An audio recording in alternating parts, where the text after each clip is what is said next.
Turning around. They're hearing nothing at home. Okay. This portion here that's with the red hash marks is the portion that would have to be filled that's in the floodway. And there is a requirement that you, in order to get approval of that, if you're going to fill in a floodway, that you have some mitigation of that. Now, on this piece of property, unlike a lot of pieces of property, we have enough dirt on the property to do the fill, because there's some elevations that are about 30 feet above Kingston Pike. And we have this portion over here in the green that's on the other side of the stream.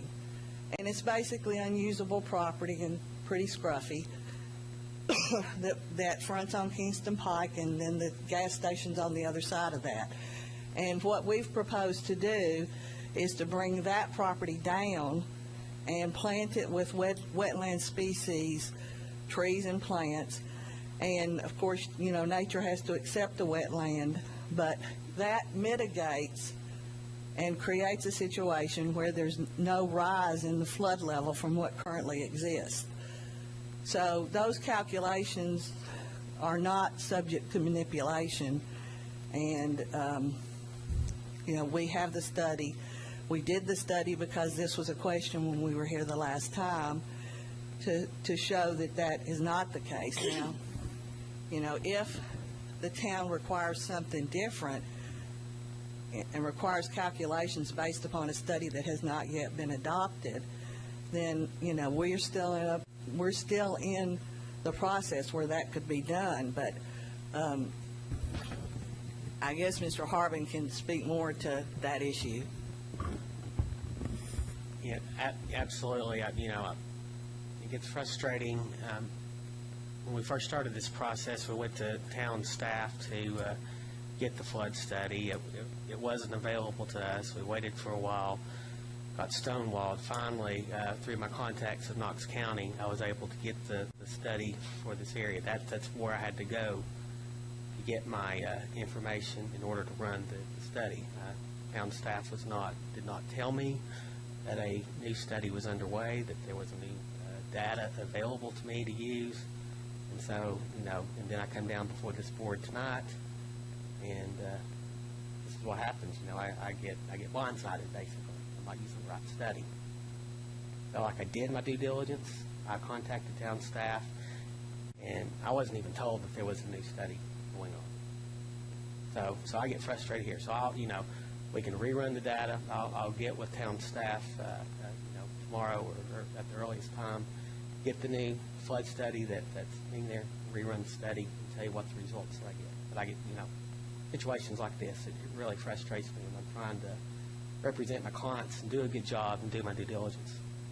I just get blindsided. We weren't aware that this was progressing. We hadn't heard anything about this since May of 2010, and we didn't meet with the consultant until December of 2010, and I don't know when FEMA kicked off the studies, to be honest with you. Contacted the engineering department in middle to late summer 2011 to get the information on North Fork and Turkey Creek. I believe we discussed this. So that's where I am. At the fact that this study was going on when we talked about this the last time. I don't remember, to be honest with you. I have to rely on what I had written in the last time that we reviewed this in May of 2010. And,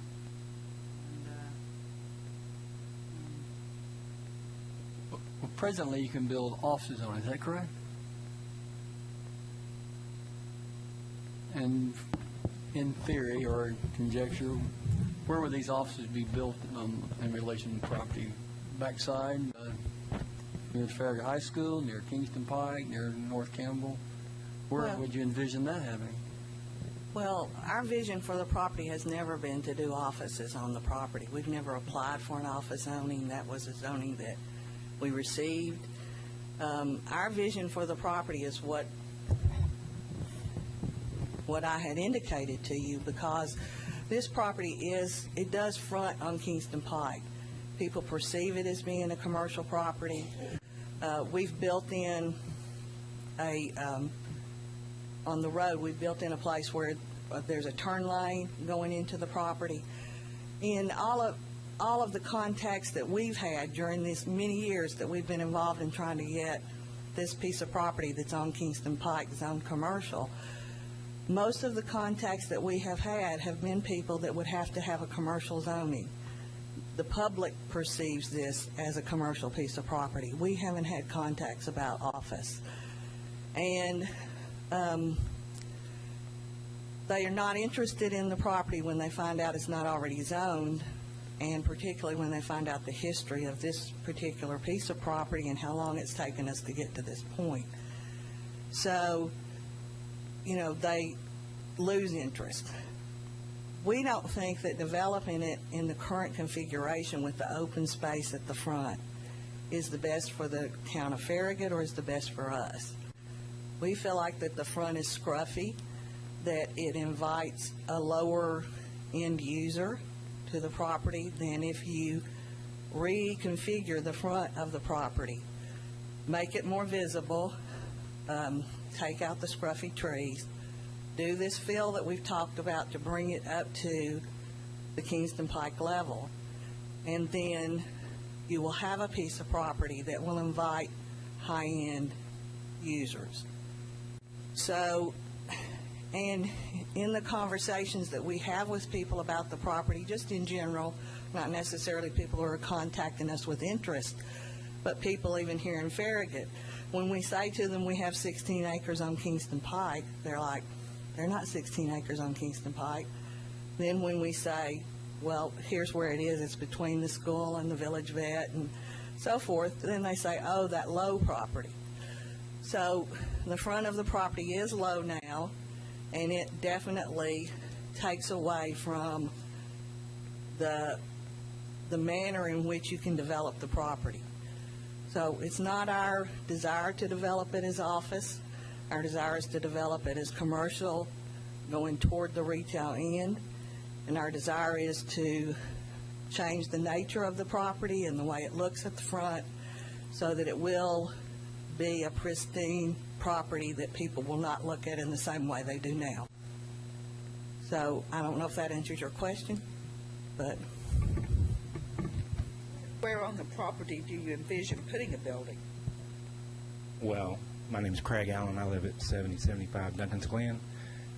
We would have, based on our plan, we would have a building on the front that would be retail or something to that order. And then you need to understand this property is very visible. It may not, it's not now because of all the trees, but it's no different than what happened at Costco or Turkey Creek. You have to take trees down, replant. That's part of the Farragut's program. But this property sits, some of it sits 38 feet above Kingston Pike.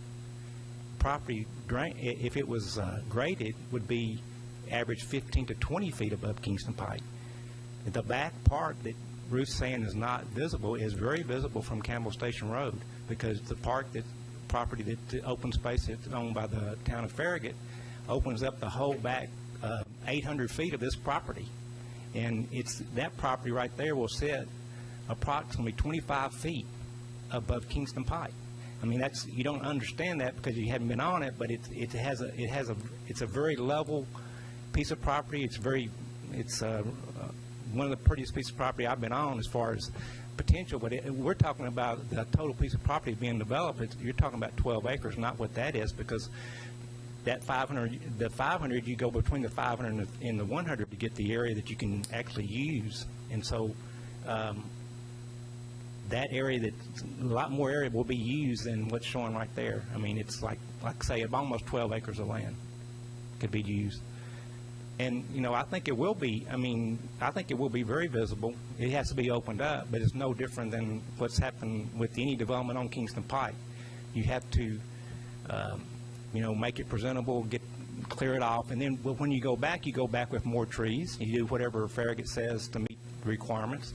But our intention is to take the property that's low and fill part of that in. And we're talking about 5,400 and something square feet that's in the floodway.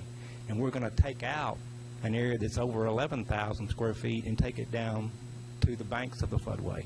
So we can compensate and make the area a more controlled area. The reason our property, one reason our property floods is because people along Campbell Station Road have filled to the creek. I mean, they're against the creek. If you go, all those businesses on Campbell Station Road are filled to the creek, and that's pushed water to our property. But, you know, David and them did the study, and maybe they didn't use the right study, but they used the studies that were available, and it did work out. And I wouldn't want them to finagle numbers, because that's not the way I do business. I wouldn't want somebody to lie to me or lie to you, to be honest, because I'm paying the bills. I don't want somebody to lie to me either. Well, in regard to what Ed has mentioned regarding, I guess, pushing water downstream for the next occupant to have to worry about, Mr. Harvin, have you analyzed that situation?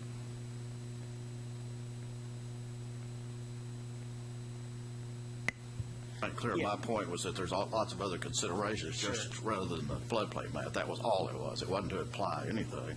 It's just that there's lots of detail that has to be worked out any way you develop that piece of property. And one of the things, from just an as-is condition, one of the considerations would be that it's really just an extension of the portion that's south of Kingston Pike behind Kroger in that way, that it may be scruffy to some, but it's a natural extension of what's behind Kroger to others. I go back to what the mayor said.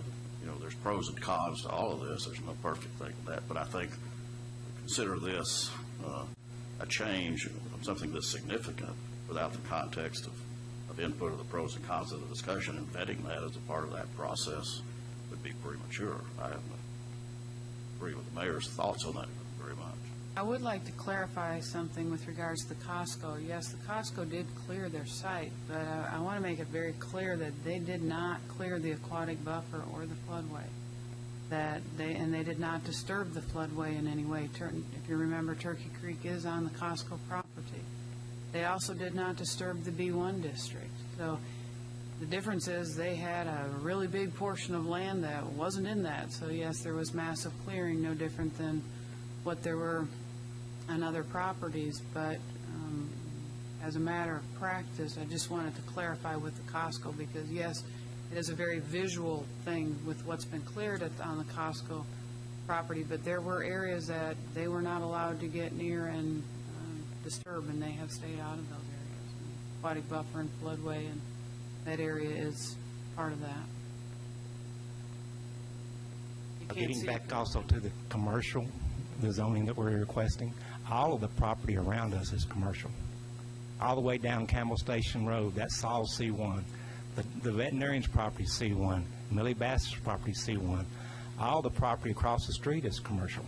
There's nothing around us that's not commercial except us, other than the school, and it's a public facility. The R2 in place when you bought the property? No. What was the zoning when you bought the property? What I originally, let me go through the process. What I originally tried to do was do a self-storage. I'm in that self-storage business.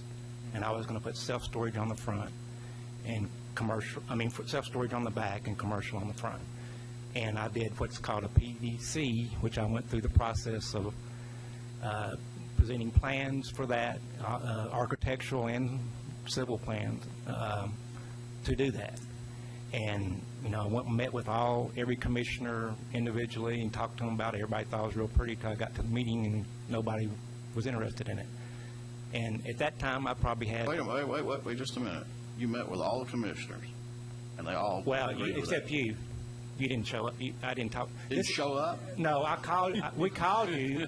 We called you, and you didn't come. But now You're we're losing talking some about credibility we're talking real about fast 08. if you start going that direction. We called every commissioner, and you did not return our call. That is true. That's what you say, and I didn't know that. Ruth, what was the zoning back in 08? Wasn't it residential? So was that an R2 district, the same as the school and I guess the Roberts property across the driveway from the school? Yeah, the Roberts property had already been rezoned at that point in time.